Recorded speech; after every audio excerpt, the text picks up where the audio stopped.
On ne dirait pas, mais le président Macron s'apprête à prononcer ici un important discours. Le but de l'exercice, on a Emmanuel Macron qui va arriver dans 25 minutes pour son discours et tu as 20 minutes pour reconnaître la zone.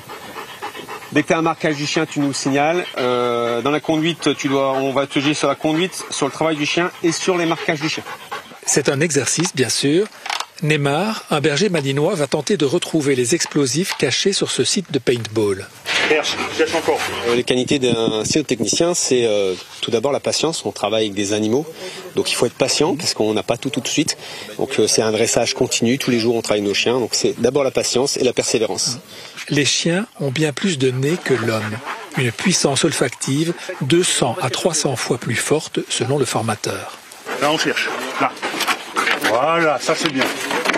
Après une dizaine de minutes, le chien trouve une première dose d'explosifs. C'est bien gros. Voilà.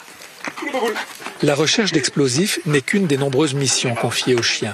Leur qualité s'applique aujourd'hui à d'innombrables domaines. Alors, il y a des chiens qui sont dédiés à la défense-intervention pour la dissuasion. Il y a des chiens sur la recherche d'explosifs, comme vous avez pu voir.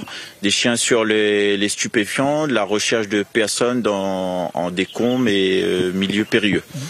Donc, il y a des chiens aussi qui sont dédiés à la recherche de maladies telles que le cancer ou le Covid aussi. Le deuxième exercice de la matinée est le mordant. Le chien est ici utilisé pour maîtriser un individu récalcitrant. En fait, on est vraiment sur la recherche d'une qualité de gueule avec un beau mordant. Voilà, gros. On va chercher à ce qu'il prenne le maximum et surtout que le mordant ne bouge pas. Mission accomplie. Voilà, il a bien bossé. Il a bien bossé.